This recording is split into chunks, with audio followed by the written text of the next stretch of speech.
Baghdad میں ایک بزرگ تھے تو درزیوں کا کام کرتے تھے.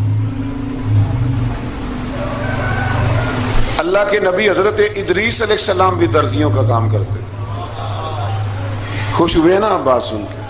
پیشہ کوئی بھی برا نہیں، ایک برا ہے وہ ہے ہاتھ پھیلانا، اس کے علاوہ کوئی پیشہ برا یہ برا نہیں، یہ ہاتھ پھیلانا برا ہے.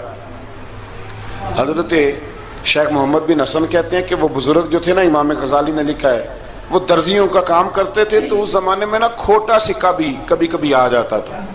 کھوٹا سکہ پرانے لوگوں کو تو پتا ہوگا، چلو نوجوانوں کو بتا دیتا ہوں. چاندی کے سکے ہوتے تھے تو اوپر سے جب وہ گھس جاتا تھا نا نمبر، تو اس کو کہتے تھے اب کھوٹا ہو گیا. کیوں جی بزرگوں ایسے ہی ہے، وہ گھس جاتا تھا تو کہتے تھے سکہ، تو وہ چلتا نہیں تھا کہیں بھی. تو وہ بابا جی کی دکان مشہور ہو گئی تھی کہ وہاں کھوٹے سکے بھی چل جاتے، لوگ دے آتے تھے کھوٹے سکے، بہت سارے لوگ دے دیتے، بابا جی چپ کر کے قبول کر لیتے. مشہور ہو گیا، جو بھی جاتا کھوٹے سکے دے آتا، بابا جی قبول کر لیتے. پھر شام کو نہ گھوڑے پہ بیٹھ کے جاتے اور دریا میں بہا.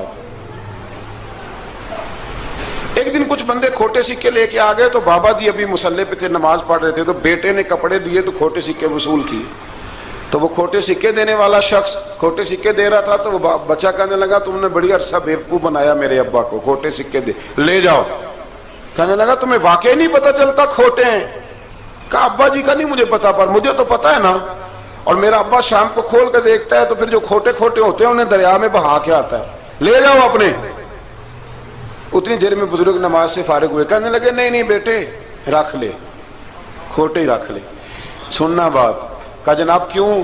فرمانے لگے میں کھوٹے اس لیے رکھ لیتا ہوں کہ لوگوں نے پیسوں میں ملا کے دوسروں کو بھی تو دینے ہیں نا، تو میں چاہتا ہوں چلو باقی لوگ نقصان سے بچ جائیں، ہمارا تو گزارا ہو ہی رہا ہے، باقی لوگ نقصان سے بچ جائیں.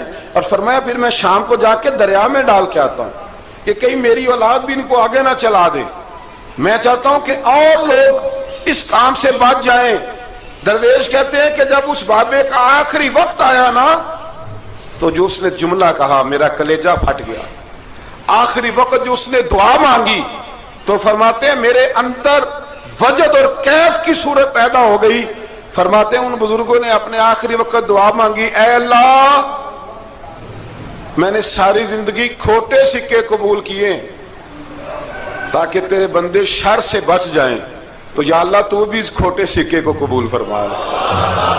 اللہ میں نے کھوٹے سکے قبول کیے، کھوٹے، تاکہ تیرے بندے تکلیف سے بچ جائیں، تو مالک میں بھی کھوٹا ہی ہوں، اللہ تو بھی اس کھوٹے کو قبول فرما لے. اور یہ دعا مانگ کے نا تو کبھی روتے کبھی ہنستے.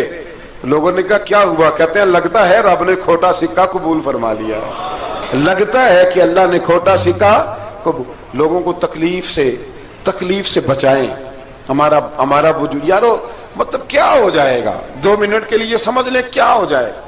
یعنی اگر آپ بڑے غصے سے باہر آئے اور پاپڑ بیچنے والے پہ آپ نے غصہ نکال لیا سارا، میں رات کی ڈیوٹی کر کے آیا ہوں تھکا ہوا ہوں اور تو پاپڑ بیچنے آ گیا، تم لوگ بڑے نالائق ہو بدتمیز ہو، آپ نے یہ سخت جملے کہہ دیے، چپ کر کے وہ آدمی معذرت کر کے گزر گیا، وہ تو سارا دن پریشان رہے گا نا کہ میری غریبی کا مذاق اڑا. مطلب ہو کیا گیا، ہوا کیا اگر اس نے کوئی بات کر لی. اعلیٰ حضرت فاضل بریلوی کے خلیفہ تھے لاہور میں سید ابو البرکات شاہ صاحب رحمت اللہ تعالی علیہ. تو رات کو ایک شخص تراویح کے بعد حضرت سویا کرتے تھے. بہت سارے لوگ تو سو ہی نہیں پاتے رمضان کی راتوں میں، سو ہی نہیں پاتے، میں خود نہیں سو پاتا. اب تراویح سے اگر آپ 10:30 فارغ ہوئے تو 2 بجے اگر آپ کو دوبارہ اٹھنا ہے تو بیچ میں آپ کو کیا ملے گا؟ اگر آپ نے کچھ پڑھنا پڑھانا ہے، صبح درس دینا ہے، تو پھر تو آپ کے لیے بڑا اور یہ خاصا مشکل کام ہے، یہ خاصا مشکل کام ہے. آپ یقین کریں چند تفسیریں دیکھتے ہیں تو ٹائم بہت زیادہ ہو جاتا ہے. وہ پھر آگے سننے والوں پہ بھی ڈیپینڈ کرتا ہے ان کے مزاج مبارک کس طرح کے. سید صاحب رحمۃ اللہ علیہ نا عشاء کی نماز کے بعد تراویح پڑھ کے تو کچھ عبادت کی، کچھ مطالعہ کیا، صبح درس دینا تھا تو تھوڑی دیر کے لیے بوڑھے آدمی تھے، تھک گئے تو سو گئے. ایک بندہ نا کہیں گیا ہوا تھا تو واپس آیا تو اس نے دروازے پہ دستک دی. تو سید صاحب کے بیٹے تھے، بخاری شریف کی شرح لکھی، بڑے عالم تھے سید محمود رضوی صاحب رحمت اللہ. رضوی صاحب کہتے میں نے دروازہ کھولا، میں نے کہا ہاں جی بولو. کہنے لگا جی میں نے سید صاحب سے ملنا ہے. مفتی اعظم پاکستان تھے وہ، لاہور میں حزب الاناف ادارہ تھا، سید ابو البرکات شاہ. میں نے حضرت صاحب سے ملنا ہے. تو کہا کوئی حکم ہو تو مجھے نہیں, میں نے انہی سے ہی ملنا ہے. یہ بھی بڑا مسئلہ ہوتا ہے, میں نے انہی سے ہی ملنا ہے. چلو ٹھیک ہے جی, انہی سے مل لو. تو کہتے اتنی دیر میں نا سید صاحب بھی اٹھ کے آ گئے. محمود کون آیا؟ تو اس نے کہا حضور میں آپ کا ایک عقیدت مند ہوں, تو میں کہیں گیا ہوا تھا تو ابھی واپس آیا ہوں, تو مسئلہ نا کئی دفعہ پوچھنا کرتا ہوں تو بھول جاتا ہوں, ذرا بات کی نزاکت کو دیکھنا, بھول جاتا ہوں. تو یاد آیا تھا تو میں نے کہا چلو ابھی پوچھ آتا ہوں, گزر رہا تھا یہاں سے. میں پوچھو. کہنے لگا جی پوچھنا یہ تھا کہ جس نے فرض جماعت کے ساتھ نہ پڑھے ہوں رمضان میں, تو کیا وتر جماعت سے پڑھ سکتا ہے؟ مسئلہ پوچھنا تھا. علامہ محمود رضوی صاحب کہتا ہے مجھے بڑا ہی غصہ آیا. میں نے کہا کہ پتہ نہیں کوئی اس وقت مشکل آ گئی ہے جو رات کو آیا ہے. کسی وقت انسان رات کو طلاق دے بیٹھتا ہے, کوئی ایسی بات ہو جاتی ہے تو عالم کے دروازے پر, یہ تو عام سا مسئلہ ہے, سویرے بھی پوچھ لیتا. اتنی تکلیف دی اس نے, کتنی بڑی اذیت ہے. اور ایسے ہوتا ہے, ہم نہیں احساس کرتے کہ یار تھوڑا سا دیکھ لیں, ماحول کو دیکھ لیں, طبیعت کو دیکھ لیں. مجھے بڑی اچھی طرح یاد ہے کہ میں نے ایک دفعہ نا ایک عالم سے مسئلہ دریافت کیا, وہ ہمارے استاد تھے, تو مجھ پہ ناراض ہوئے. میں بڑا پریشان ہوا کہ پوچھی تو میں نے دین کی بات تھی, تو استاد ہی ناراض ہو گئے. استاد واپس آیا تو یہ کہنے لگے تمہیں پتہ ہے میں شوگر کا مریض ہوں. میں بڑی تکلیف میں تھا, اور میں نے نماز کے لیے میں جلدی کیوں اٹھ کے چلا گیا تھا, میں نے ایک روٹی کھانی تھی, مجھے کچھ ہو رہا تھا. تو اب میں اگر تجھے انکار کرتا, دین کی بات تھوڑا دیکھ لیا کرو, مزاج کو سمجھ لیا کرو, تم سمجھتے نہیں, احساس ہی نہیں پیدا کرتے. وہ بڑی اس وقت چیز سمجھ میں آئی کہ کچھ چیزیں ایسی ہوتی ہیں ہر وقت انسان ایک موڈ میں نہیں ہوتا. آپ سمجھیں, بہرحال جو بات کر رہا ہوں اس کو سمجھیے گا. تو وہ کہتے ہیں کہ سید صاحب نے اس کو کہا, میں بات ختم کرنے لگا ہوں, کہا کہ وہ اگر نہیں نہ پڑھے فرد جماعت کے ساتھ تو بہتر یہ ہے کہ وتر بھی جماعت سے نہ پڑھو. وہ بندہ مطمئن ہو کے چلا گیا. سید صاحب اپنے کمرے میں چلے گئے تو علامہ صاحب کہتے ہیں مجھے بڑا غصہ آیا. میں نے اس کو بلایا, میں نے کہا کہ کیا تیری جان کے مصیبت میں آئی ہوئی تھی؟ اسی وقت ہی مسئلہ پوچھنا تھا, اسی وقت ہی پوچھنا تھا, دل نہیں چڑھنا تھا, یا تجھے حضرت اسرائیل بتا گئے تھے کہ تیری آخری رات ہے؟ کہتے میں نے پورا غصہ نکالا اس کا. میں نے کہا تو بڑا ہی بیوقوف آدمی, اب بوڑھے آدمی ہیں اور بڑی مشکل سے نیند آتی ہے, آ ہی گئی تھی تو آ گیا ہے. کہتے میں غصہ کر رہا تھا تو سید صاحب آ گئے, تو آ کے مجھے ڈانٹا, چپ کر, اس طرح کسی کے ساتھ بات کرتے ہیں. پھر اس کو کہنے لگے بھائی معاف کرنا, یہ ابھی بچہ ہے, اسے پتہ نہیں. کہتے ہیں پھر مجھے کمرے میں لے گئے اور بہت بڑا ہی جملہ کہا. اگر آپ اپنا کلیجہ ٹھنڈا کرنا چاہیں نا تو اس طرح بھی کر سکتے ہیں. بہت بڑا جملہ کہا. کہنے لگے معبود مسئلہ تو میں نے بتایا, تمہیں کیا تکلیف ہوئی؟ اور پھر فرمانے لگے شکر کرو اللہ کا, اس دور میں بھی کوئی دین کی بات پوچھتا ہے. شکر کرو اللہ کا, اس دور میں بھی کوئی دین کی بات پوچھتا ہے. شکر کرو اللہ کا, کوئی دین کی بات پوچھتا ہے, ورنہ تو لوگ پوچھتے ہی نہیں. تو اگر آپ خوش کرنا چاہیں اپنے آپ تو آپ سائیکل والے پہ غصہ کرنے کی بجائے یہ بھی تو کہہ سکتے ہیں نا شکر ہے رزق حلال کما رہا ہے, مانگ کے نہیں کھاتا, شکر ہے یہ محنت کر رہا ہے اپنی. تو آپ اپنے ذہن کو اس طرح کا بنائیں, سوچ کو اس طرح کا بنائیں.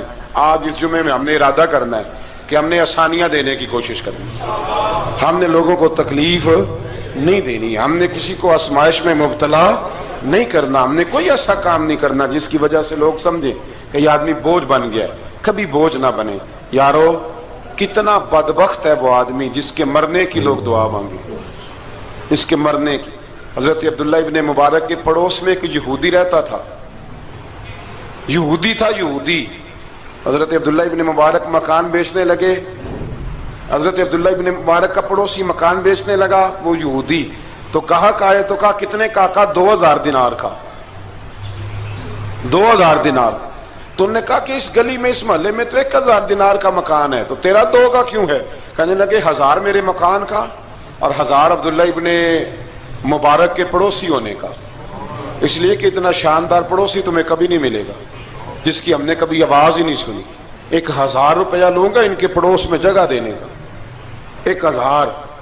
تو وہ شخص کہنے لگا یہ تو نے عجیب بات کر دی, حالانکہ تو یہودی ہے, یہ تو نے عجیب بات کر دی. تو کہنے لگا 3 دن میری گلی میں آ کے رہ, تو دعائیں مانگے گا کہ یا اللہ میں یہیں رہنا چاہتا ہوں.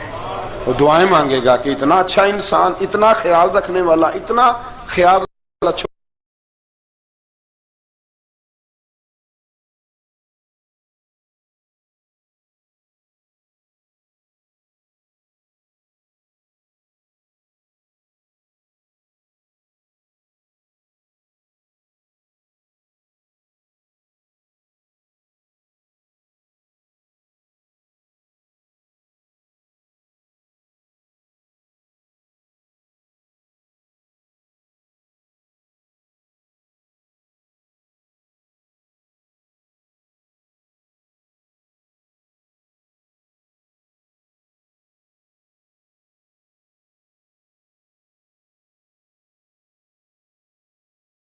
کریں, کسی سے پیار کریں. اور یارو چھوڑو مزدور بن جاتے ہیں. شیخ سعدی کہا کرتے تھے جب سے مخدوم بناؤں نا لوگوں سے خدمت کرانے لگاؤں مزہ ہی نہیں آیا. مزہ تو تب آیا ہے کبھی نانی کی خدمت, کبھی دادی کی خدمت, کبھی ابا کی خدمت, کبھی اس کی خدمت. کہتے ہیں وقت گزرا تو پھر استادوں کی خدمت, پھر اللہ نے موقع دیا تو پھر پیروں کی خدمت. اور کہتے ہیں میرا تو دل کرتا ہے میں مریدوں کی بھی خدمت ہی کروں, میرا تو دل کرتا ہے میں شاگردوں کی بھی خدمت ہی کروں. کہتے ہیں جو مزہ خدمت میں آیا ہے وہ خدمت کرانے میں یہ مزہ بھی لینے کی کوشش کریں. آج نا مخدوم بڑے ہی بن گئے ہیں, مخدوم بڑے ہی بن گئے. کس کس کی بندہ خدمت کرے؟ تو اس طرح کریں, کچھ خادم بھی تو پیدا ہونے چاہیے نا, کچھ خادم بھی پیدا ہونے چاہیے. مہمان خصوصی بڑے ہو گئے, کوشش ہونی چاہیے کچھ عام سے بھی مہمان بنے, عام سے بھی جو خاص مہمان نہ ہوں, جن کا ارادہ ہو کہ نہیں ہم نے پیار ہی بانٹنا ہے. دعا ہے رب کریم کی بارگاہ میں اللہ خوبصورت دین پر خوبصورتی سے عمل